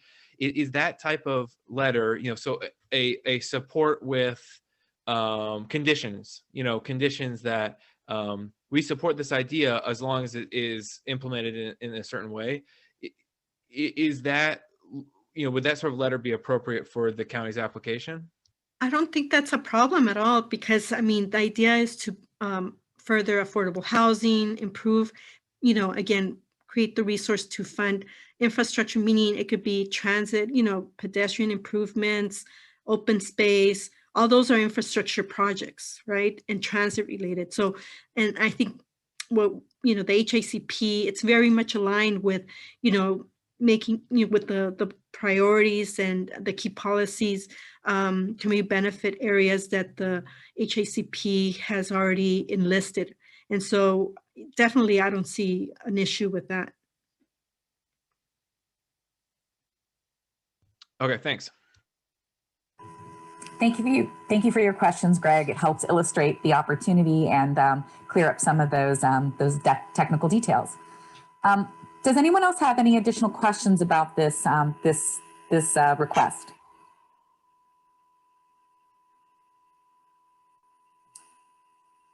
Hearing none, I'm going to ask my colleague Anna to go ahead and release a member poll. This will ask if you agree to empower the co-design committee at our meeting next week to draft and submit a letter in support of supervisor's team's application to SCAG for a planning grant. And, Heather, I just wanted to emphasize again, this is just a letter for the planning grant. It's not yet for the tool to be established. It's just a planning grant to explore whether a tool of this sort would be beneficial to us. And also, we would want, the HICP to help develop a working group that could work on this, to work on this tool with us, to provide that input and, work together on this. Yeah, thank you for that additional detail, Guadalupe. As mentioned, this is a support letter for the application. If the application is funded, then I think HICP would have future opportunity to participate in the planning grant process, and then any future work that may come out of that planning opportunity. So with that, we'll go ahead and release the member poll.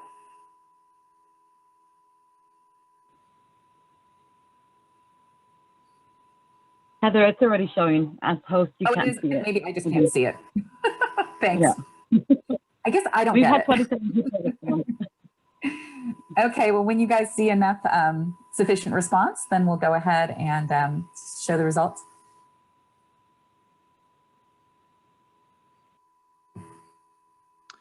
And for some reason, I'm not seeing it on my screen. It popped initially,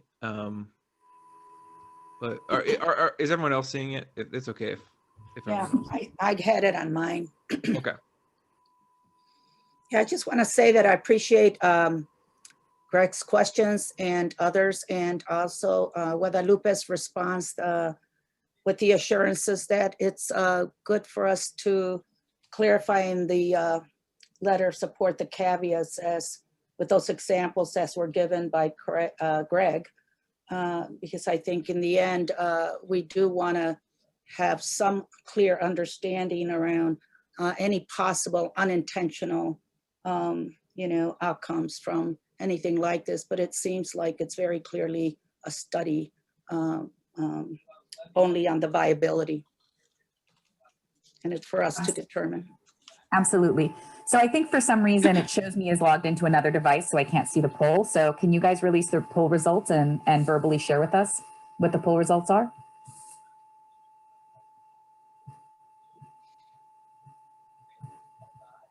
So we have 28 people who said yes. And then I think you can see the results, right, on your screen? I can't. It shows me as logged into another device, so I don't get that information. Me too. No. Okay. But now I think all the participants can see. Thanks, Yeah, Roberto. only 28 people had responded and they all said yes. Fantastic. Okay, great. Well, thank you so much for endorsing our co-design committee to move forward.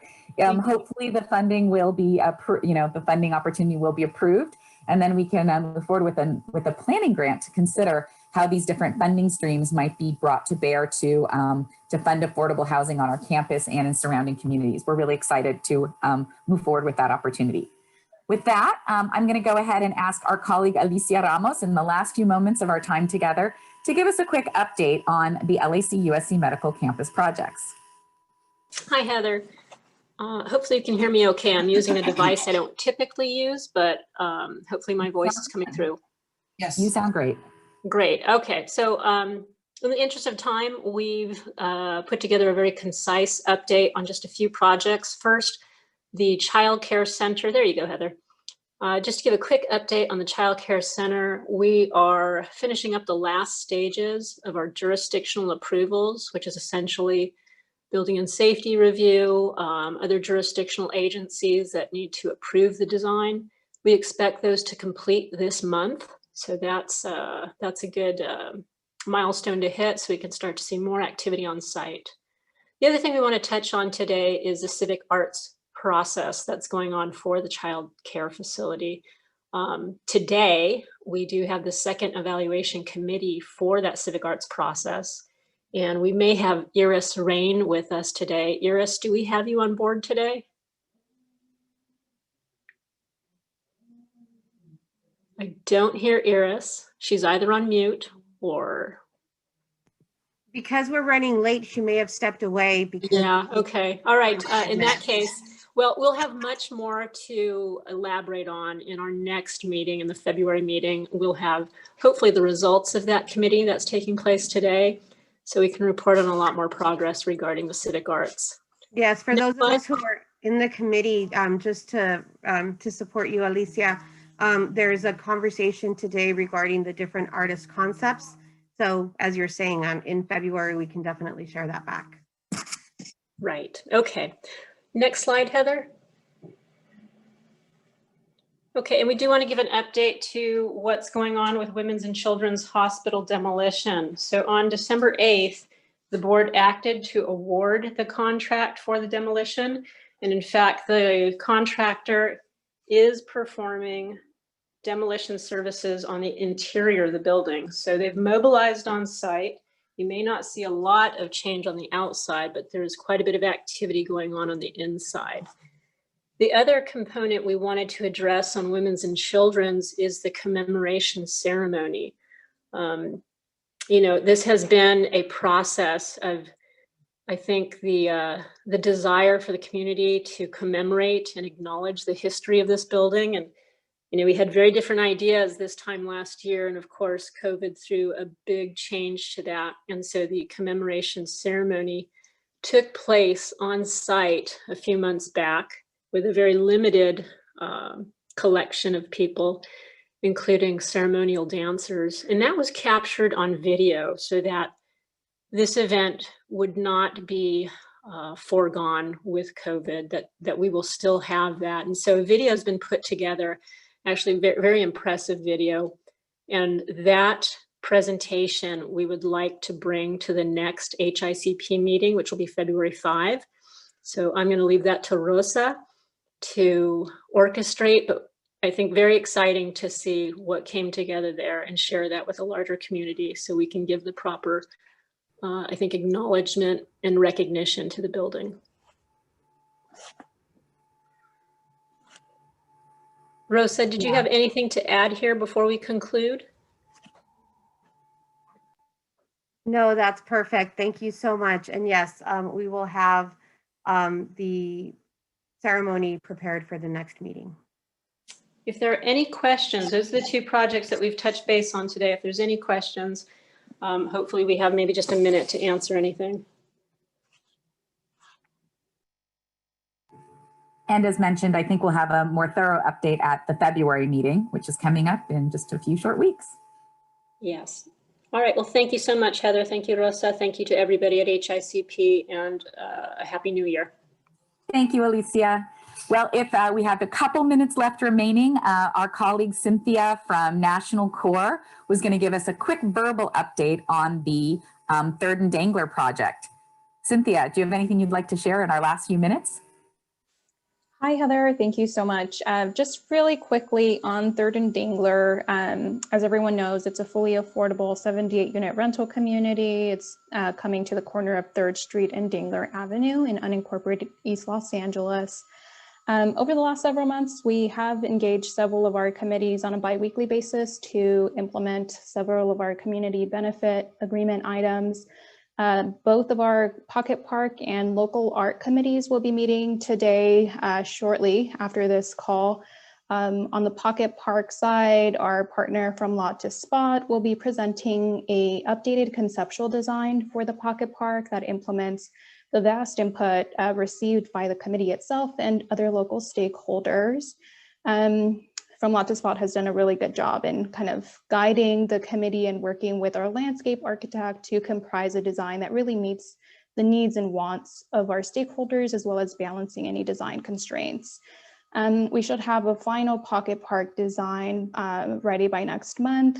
And on the local art side, with the help of our art consultant, Now Art, we did release a request for qualifications on November 16th in our search for a local artist to paint a mural on a section of the facade facing 3rd Street. The deadline for the RFQ is next Tuesday, so we encourage all of our community contacts to help us spread the word. And if you know any local artists, please have them apply. Over the next several weeks, our art consultant will then be working with the committee to score and evaluate those proposals to narrow down that list and the candidate pool. We expect to have a final selection for the artists and the design by April, where the top 3 will be asked to seek community feedback and create a design to bring back to the committee. On the local hire side, really quickly, we are now preparing to get efforts in full motion to gear up for the start of construction later this year. We have hired a labor compliance specialist to assist us in meeting our reporting requirements and local hire goals. And rather than creating a new committee for this piece, we are joining with our existing labor compliance committee that is led by Isidro. So we do invite anyone who is interested in participating in any of these committees to contact either Rosa or myself to join. In terms of the overall development, we have now secured all funding necessary for the development. So we are on track to close construction financing in mid-May. And with that, we expect to begin construction shortly thereafter, around early to mid-June.